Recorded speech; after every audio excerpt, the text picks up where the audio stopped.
बिस्मिल्लाहिर्रहमानिर्रहीम अस्सलाम वालेकुम स्टूडेंट्स। आज की इस वीडियो में हम डिस्कस करने जा रहे हैं 11th class physics chapter number 2 है वेक्टर एंड इक्विलिब्रियम। और बच्चों आज का ये हमारा पहला टॉपिक है वेक्टर का। यहाँ पर हम वेक्टर को इंट्रोड्यूस करेंगे और क्योंकि हमारा चैप्टर जो है वो हाफ से ज़्यादा इस वेक्टर के गिर्द ही घूम रहा है तो वेक्टर का एक एक पॉइंट एक एक कंसेप्ट आपको क्लियर होना चाहिए ताकि आप प्रॉपरली बाकी तमाम टॉपिक्स को अंडरस्टैंड कर सकें।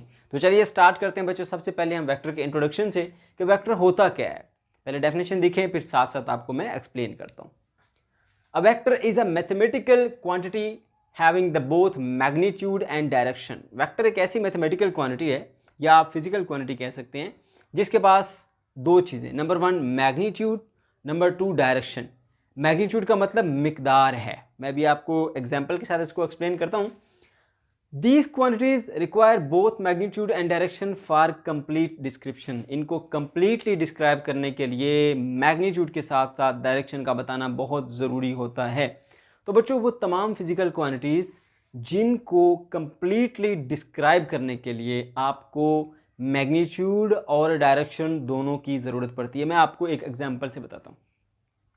अगर मैं आपसे कहूँ कि आप 2 किलोमीटर मूव करें, एक एप्पल पड़ा हुआ है उसको जाके लेकर आ जाएं, तो आपका पहला क्वेश्चन मुझसे क्या होगा कि सर मैंने 2 किलोमीटर किस तरफ जाना है, राइट साइड, लेफ्ट साइड, ठीक है, फॉरवर्ड मूव करना है, बैकवर्ड मूव करना है, ठीक है।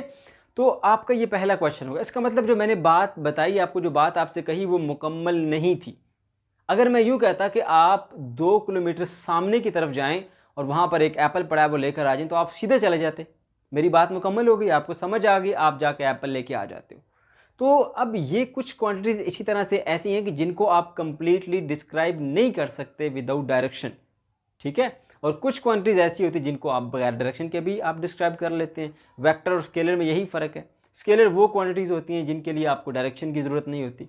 जैसे 5 लीटर मिल्क, कोई डायरेक्शन नहीं, आप खाली क्वांटिटी बताते हो, मिकदार बताते हो, मुझे 5 लीटर मिल्क चाहिए, आपको मिल जाता है। कभी आपने ये बोला right side, left side, up side, down side, कोई डायरेक्शन नहीं बताते, खाली क्वांटिटी बताई आपने, ठीक है। अच्छा, इसके अलावा अगर आप कपड़ा लेने के लिए जाते हैं उसको क्या बोलते हैं, मुझे 5 मीटर कपड़ा दे दें, 7 मीटर कपड़ा दे दें सूट बनाने के लिए। कभी आपने ये नहीं कहा होगा कि मुझे 7 मीटर कपड़ा राइट साइड से दे दें या 7 मीटर कपड़ा लेफ्ट साइड से दे दें या अप साइड या डाउन साइड। कोई डायरेक्शन नहीं बताते, जस्ट क्वांटिटी बताते हैं, मुझे 5 मीटर या 7 मीटर कपड़ा चाहिए मुझे, ठीक है, तो वो आपको मिल जाता है। सही है। तो ऐसी तमाम फिजिकल क्वांटिटीज़ जिनको डिस्क्राइब करने के लिए आपको मैग्नीट्यूड और मैग्नीट्यूड के साथ डायरेक्शन चाहिए होती है, तो वो हमारे पास वेक्टर क्वांटिटीज़ होती हैं। अब ये मैग्नीट्यूड क्या मतलब, मिकदार। जैसे मैंने आपसे कहा था कि 2 किलोमीटर सामने की तरफ जाओ। अब ये जो मैंने 2 किलोमीटर बताया ना, 2 किलोमीटर, ये मिकदार बताई है मैंने, ये मैग्नीट्यूड है, ठीक है।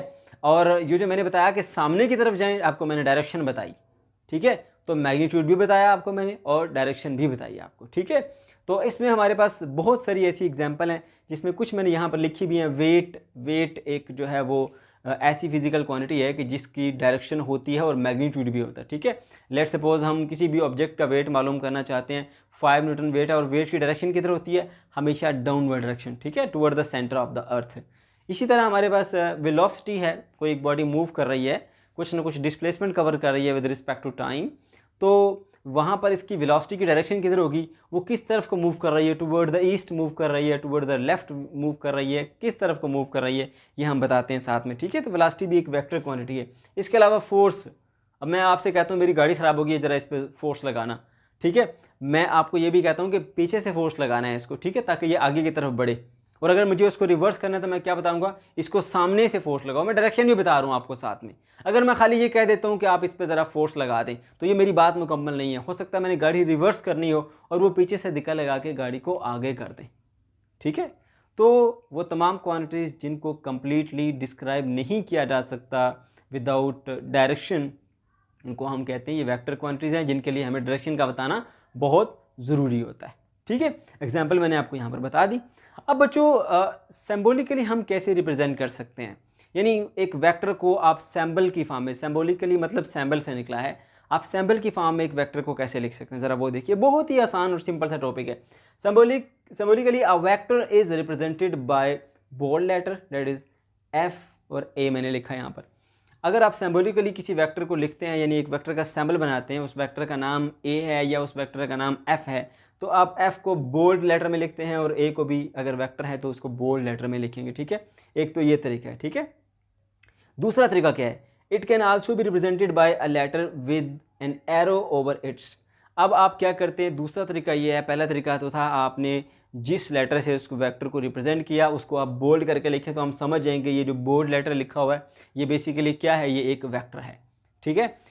इसी तरह से बच्चों अब हमारे पास दूसरा तरीका ये है कि आपने उस वेक्टर का नाम लिखना है, एफ वेक्टर का नाम है या ए वेक्टर का नाम है, वो लिखने के बाद उसके ऊपर आप एक एरो हेड बना देते हैं, ठीक है। अब जब आप ये एरो हेड बनाएंगे, ठीक है, तो ये समझ जाएगा समझने वाला कि यहाँ पर जो हमारे पास ये क्वांटिटी है ये एक वेक्टर क्वांटिटी है, ठीक है। फोर्स एक वेक्टर है, उसके ऊपर हमने ऐसे एरो लगाया। ए भी जो है वो एक वेक्टर है, उसके ऊपर भी हमने इस तरह से एरो लगाया, ठीक है। अच्छा, फिर बात कर लेते हैं जी मैग्नीट्यूड की। मैग्नीट्यूड यानी मिकदार क्या होती है। मैंने आपसे कहा था कि कोई भी वेक्टर क्वांटिटी है उसके साथ में आप मिकदार भी बताते हैं। जैसे मैं कहता हूँ कि 5 न्यूटन की फोर्स डाउनवर्ड लगाओ, नीचे की तरफ लगाओ, तो ये जो मैं मिकदार बता रहा हूँ ना 5 न्यूटन, ये जो न्यूमेरिक वैल्यू है 5, ये 5 क्या है बेसिकली, ये हमारे पास इसकी मैग्नीट्यूड आ जाती है, ठीक है। और डाउनवर्ड जो मैंने कहा वो क्या है, इसकी डायरेक्शन है। तो इसको मैग्नीट्यूड को हम कैसे डिफाइन करेंगे, numeric value of a vector, vector की न्यूमेरिक वैल्यू। जैसे हमारे पास है जी 5 न्यूटन हमने फोर्स लगा देनी है, ठीक है, डायरेक्शन भी साथ में बता दी, तो 5 न्यूटन क्या है, 5 न्यूटन इज बेसिकली मैग्नीट्यूड, ठीक है।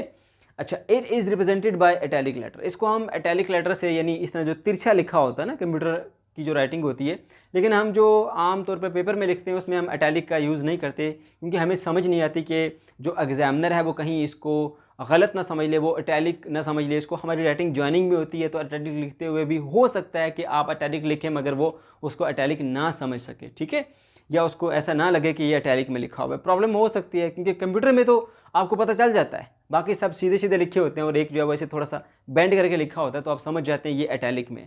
लेकिन जो हैंड राइटिंग है उसके अंदर इटैलिक को पहचाना जो है वो थोड़ा सा मुश्किल हो जाता है। तो वहाँ पर हम क्या करते हैं, मैग्नीट्यूड के लिए हम इस तरह मॉड लगाते हैं, ए के दोनों तरफ ऐसी आप लाइन्स लगा देंगे तो ये रिप्रेजेंट कर रहा है कि ये ए वेक्टर का मैग्नीट्यूड है।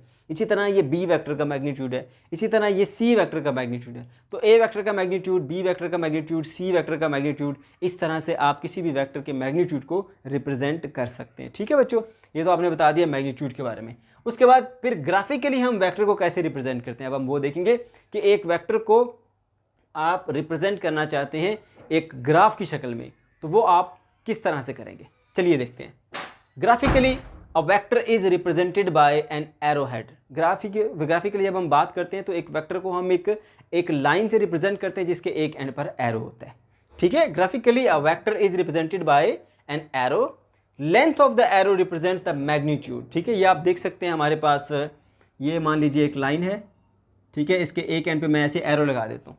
अब इसकी जो लंबाई है, जो लेंथ है इसकी, वो रिप्रेजेंट करती है मैग्नीट्यूड को, और ये जो एरो हेड है ये इंडिकेट करता है डायरेक्शन को, ठीक है। तो एरो हेड डायरेक्शन को इंडिकेट करता है और ये जो हमारे पास इस लाइन की लेंथ है वो लेंथ इंडिकेट करती है जी इसके मैग्नीट्यूड को, ठीक है। यहां पर मैंने एक एग्जांपल भी यहां पर शो की है इसकी। अब हम बात कर लेते हैं ज्योमेट्रिक वेक्टर्स की। Geometric vectors are those that are considered without reference to coordinates. बच्चों, ऐसे वेक्टर्स जो कोई भी X axis Y axis draw किए बिना, कोई कोऑर्डिनेट सिस्टम के बिना आप ड्रा करते हैं वेक्टर्स, उस वेक्टर को आप ज्योमेट्रिक वेक्टर कहते हैं। जैसे हमारे पास एक ये पॉइंट है और दूसरा ये पॉइंट है, इस पॉइंट से इस पॉइंट तक हमने एक वेक्टर से इसको रिप्रेजेंट कर दिया, तो ये हमारे पास क्या कहलाता है, इसको हम बोलते हैं ज्योमेट्रिक वेक्टर, ठीक है। इसमें कोई एक्स एक्सिस वाई एक्सिस मौजूद नहीं है, ठीक है, बगैर कोऑर्डिनेट सिस्टम के हमने ये वेक्टर ड्रा कर दिया, सही है। अब आपको थोड़ा सा इसके बारे में बता दें कि ये हमारे पास रेफरेंस कोऑर्डिनेट्स या कोऑर्डिनेट एक्सिस क्या होते हैं। ज़रा गौर से सुनिएगा, मैं आपको यहाँ पर एक एग्जाम्पल से समझाऊंगा। Coordinate axis are any set of values. Coordinate axis क्या होते हैं, सेट ऑफ वैल्यूज़ होते हैं। कौन सी सेट ऑफ वैल्यूज़, जैसे आपने एक X axis Y axis draw किया, इसके ऊपर ये 1 मीटर 2 मीटर 3 मीटर की लाइन लगा दी, 1 मीटर 2 मीटर 3 मीटर की लाइन लगा दी, तो ये क्या है, coordinate axis are any set of values. एक ये सेट ऑफ वैल्यू है, एक ये सेट ऑफ वैल्यू है, that indicate the position of a point. अब अगर यहाँ पर एक पॉइंट पड़ा हुआ है ना, यहाँ पर इस पॉइंट के ऊपर, तो इस पॉइंट की पोजीशन को जो डिफाइन करते हैं कि ये एक्स एक्सिस से 2 मीटर के फासले पर है और वाई एक्सिस से भी 2 मीटर के फासले पर है, ठीक है। तो ये इस पॉइंट की ये लोकेशन बता रहे हैं दोनों, इसीलिए कहा जाता है coordinate axis are any set of values that indicate the position, ये ऐसी सेट ऑफ वैल्यूज हैं जो किसी भी एक पॉइंट की पोजीशन को इंडिकेट करती हैं in the given reference system, इस गिवन रेफरेंस सिस्टम के अंदर, जो कि एक्स वाई सिस्टम है। ये एक्स एक्सिस है और ये वाई एक्सिस है, ठीक है। इस सिस्टम के अंदर रहते हुए एक पॉइंट की पोजीशन को वो डिफाइन कर रहे हैं। उसके बाद अलजेब्रिक वेक्टर्स कौन से होते हैं? Algebraic vectors are related to coordinate system. अब जितने भी वेक्टर्स आप कोऑर्डिनेट सिस्टम के थ्रू बनाते हैं, जैसे आपने यहाँ पर सबसे पहले वेक्टर ड्रा करने के लिए एक एक्स एक्सिस ड्रा किया, फिर एक वाई एक्सिस ड्रा किया, यहाँ ओरिजिन से आपने एक वेक्टर ड्रा किया ऐसे। अब ये वेक्टर आपने सबसे पहले एक्स एक्सिस वाई एक्सिस बनाने के बाद फिर आपने ये जो है वो वेक्टर बनाया, सही है। यहाँ पर इसके जो पॉइंट है यहाँ पर 2 और 2 आएगा, 1 इसको 2 कह दें, इसको 1 और इसको 2 कह दें। अब ये जो वेक्टर है ना बच्चों, इसको आपने कोऑर्डिनेट एक्सिस के अंदर बनाया, सही है।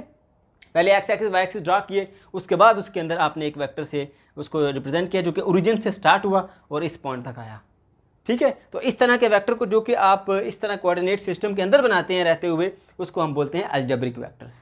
तो बच्चों ये था हमारा आज का टॉपिक। अगर आपको कोई भी कन्फ्यूजन है या कोई प्रॉब्लम है तो कमेंट सेक्शन के अंदर आप ज़रूर पूछ सकते हैं।